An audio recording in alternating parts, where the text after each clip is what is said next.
Hello and welcome to another exciting edition of Bulldog TV.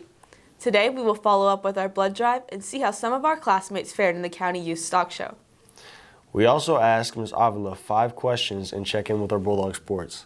And finally, we asked you guys what your ideal Valentine's Day is. Bulldog TV, let's go.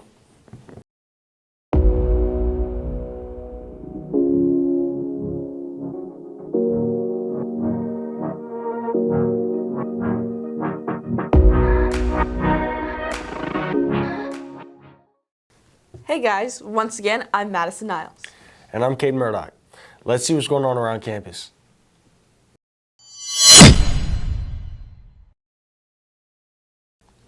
First, a couple of weeks ago, HOSA hosted a very successful blood drive here on campus. Through many donations from students, staff, and administrators, over 90 lives were impacted from the blood that was given. Adriana Hero turned 16 the day before the blood drive and spent her birthday giving her first blood donation, and Dominic Castellanos was one of the 7 donors that gave a double red blood cell donation. Senior HOSA member Lizette Mendez also gave blood and was excited to see the turnout and the lives that were positively impacted through the many donations. I'm here with Lizette Mendez, a HOSA member. How would you say y'all's blood drive went? It went really well. We filled out all the slots in the HOSA Blood Drive, and it was a really good time. How would you say your experience was getting blood drawn? My experience was good. I liked knowing that I saved a life at St. Luke's, and it was really nice. Thanks again to all those who donated and made this event a big success.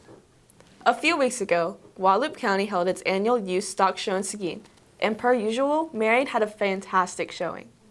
In Market Steers, Carly Schneider won Grand Champion, Jackson Missildine won Reserve Exotic Steer, and Ava Harberth won the Senior Showmanship Award. In breeding heifers, Ava Harberth won Grand Champion and Mason Rader won Reserve Grand Champion. In Market Goats, Mason Rosebach was the Senior Showmanship winner, and in breeding goats, Alexis Guthrie won the Grand Champion and Ruby Corolla won Reserve Grand Champion.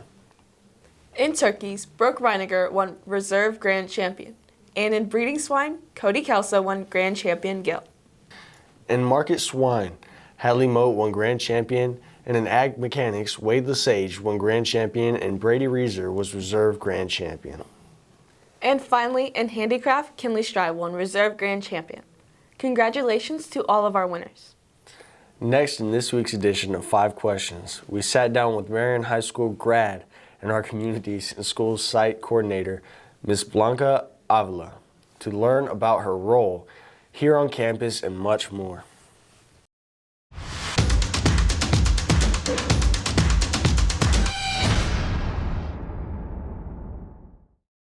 How are you doing today?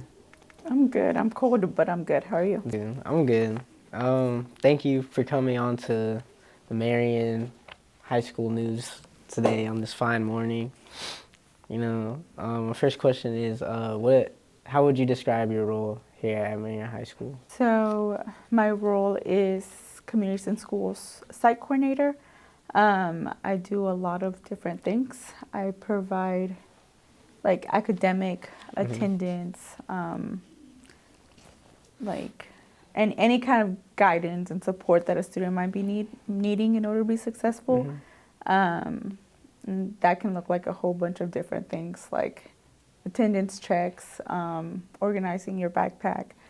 And then for seniors, I provide a group that works on college applications and college requirements and anything you want to do once you graduate. What was your background before you started working at Marion, and what made you want to do CIS or Communities in School? So I was actually a student in CIS when I was in elementary school. The only time I wasn't was in middle school, and that's just because they didn't have a CIS program in my middle school, and then I was in it again when I was in high school. So that's what led me into the social work field. I went to Texas State, and I got both my bachelor's and my master's in social work there. And a year between then, I worked at a residential treatment center with foster care youth. I did that until I graduated with my master's, and then this position opened up, and that's what brought me here. Didn't she used to go to Marion? I did. True. I went to Marion. What advice would you give your 16-year-old self that potentially could help some students here that are still going to school? I think I would just tell myself to take more risks and to not be afraid to be myself. I was very shy. I didn't talk at all in my classes. So just, take risk. No one's really watching and judging as hard as you think they are. It's okay to be you. I think that's it. If you were given $1 million, what is the first thing you would do with it? If I was gifted $1 million, Yeah. I would take my mom to a dealership and get her a new car. And then I would get me one too. Would you buy a house? Would you move into a big house? Or just stay? I don't think I want a big house. I want a small house. Yeah. If you could only eat at one restaurant for the rest of your life, what would it be and why? Probably Whataburger. I don't think I Really? could give up Whataburger. I know. I can't give up Whataburger. Well, thank you so much for coming on today, Miss Avila. I enjoyed my time very much asking you these questions and getting answers back. It was very fun. Thanks for having me. No problem. First in sports, this past Wednesday, we had 5 Bulldogs participate in National Signing Day to sign their letters of intent to play college sports. It was a great opportunity for families, coaches, and students and staff to celebrate these young men and women as they get closer to competing at the next level. Jackie Fly will be attending UTSA to compete in powerlifting. Haley Mabey will be playing volleyball at Temple College. In football, Dylan DeHoyes will be playing at Northwestern College, Aiden Rios at Hardin-Simmons, and Dominic Castellanos at Sol Ross. Congratulations to everyone, and best of luck as they represent Marion High School at the next level. Next, the weather is still cold and sometimes rainy and icy, which means high school golf season has officially begun. That's right. Amidst the cold and bad weather, our boys and girls golf team have already taken the course to kick off their 2023 season. Our first tournament in Divine was 35 degrees and freezing, and it was raining. It was really bad. Yeah. The tournament got canceled or cut short into 9 holes Yeah. instead of 18 because it was just so cold. And people were dropping out, except for us, because we're just awesome. So we powered through the cold, and everyone around us was dropping out. I had 2 people in my group. Yeah, same, I had 2. Yeah, and we started with 5. But we did pretty good for the first tournament. It wasn't as bad. We didn't have a driving range, so that sucked. And despite the weather conditions, I think it was a pretty good first tournament. I am so glad that golf is not my thing. For their sake, I hope the weather stays warm and dry. Best of luck to all of our golfers as they continue their season. Our powerlifting team has been hitting the weights and pumping the iron as they are several weeks into their season. I tracked down Coach Seitz in the weight room to see how the team is progressing. All right, I'm here with Coach Seitz today. Coach Seitz, I got a question. How's your powerlifting season going? It's going really well. We've got a lot of young kids, and they're gaining a lot of experience. We've got a couple of studs, and the main thing is everybody's PRing every week, and everybody's getting better as we progress every week. How many meets have you all had? 6. We got 2 left, and then after this next 2, whenever March starts, we'll start boys and girls regionals, and then boys and girls state. Who do you think your top contenders are? Certainly on the girls' side, Jackie Fly. I think she's got a very legitimate chance to win a state title. I think on the boys' side, we've got several boys: Jackson Garner, Justin DeHoyes, Chase Hallmark, and others that are going to qualify for regionals. I really think, and this year, like I said, it's a building year. We're gaining a lot of experience, but I think good things are to come. In the gym, girls basketball wrapped up their regular season on Tuesday with a resounding win over Luling, 50-22 on senior night. They finished 3rd in the district with a 5-3 record. After a solid district season, they will head into the first round of playoffs next week. They will play Hallettsville in Goliad on Tuesday evening. The boys also had a big win against Luling on Tuesday after beating the Eagles 60-48 in front of a packed house. The win moves the Bulldogs to 5-5 in the district and greatly improves their chances of making the playoffs. They play at Nick's Smiley tonight and wrap up their regular season on senior night against Great Hearts Northern Oaks here on Tuesday. Come out and be loud as they look to clinch their playoff berth. That is all for today. With Valentine's Day coming up next week, Cade filled in for Vince and asked a few students and staff what their ideal Valentine's Day is. Cade, what's your ideal Valentine's Day?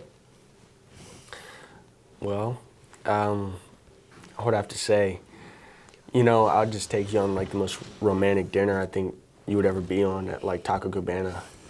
And then you could just take you on a shopping spree and you could just buy whatever you want at Dollar General. Wow. Bougie, right? Yeah, for sure. All right, it's Cade. Vince is gone right now, so I'm gonna be filling in for this. We're going around asking people what their ideal Valentine's is. So.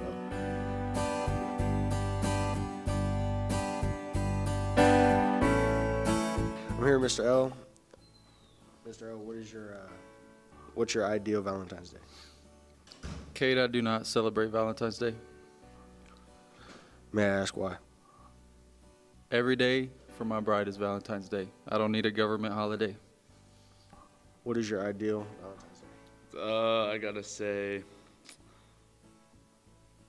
I ain't gonna have a Valentine, so it don't even matter. It doesn't even matter. It only matters whenever you're gonna marry the person. That's it. Let me say, like, go into some sport event or something. A Bulldog basketball game. Okay, that's cool. All right, y'all. We're here with Richard right now. All right, Richard, I got a question for you. What is your ideal Valentine's Day? I think it's to show someone that you care and show them that they really have meaning, 100%, 100%. Anything else? Show the love. Y'all guys know how it is. 100%. Let's go. So what is your ideal Valentine's Day? You. All right, let's go. What is your ideal Valentine's Day? Oh, I don't know, maybe like hanging at the crib, some lights on, some candy, Amazing. I love that answer. What is y'all's ideal Valentine's Day?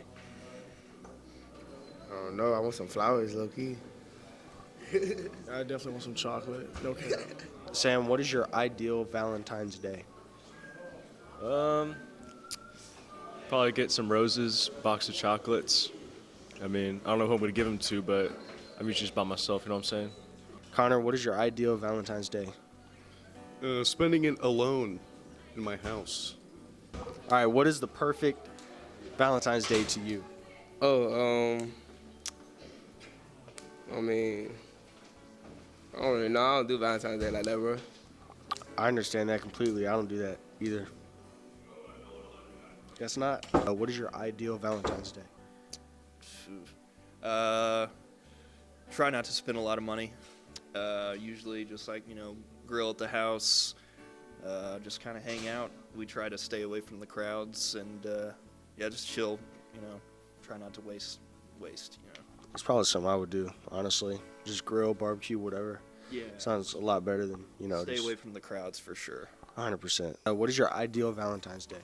My ideal Valentine's Day is actually happening this year. Hayden is taking me to go get my nails done, and then we are seeing baby puppies and then going out for dinner. That's amazing. Where are y'all going out? I think we're going to Sushi. It's our favorite place to go. Really? That's quite eventful. That's pretty cool, actually. What is your ideal Valentine's Day? A movies, flowers, and chocolate. What she said. Yeah? Yeah. All right, cool. What's going on? I have a quick question, sir. So, for Valentine's Day, what are you doing for your wife, sir?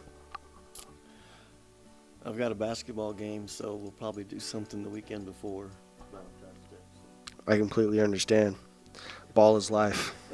Comes first. Not really, but just so she understands. Yes, 100%. 100%. All right. Thank you for your time. Appreciate it.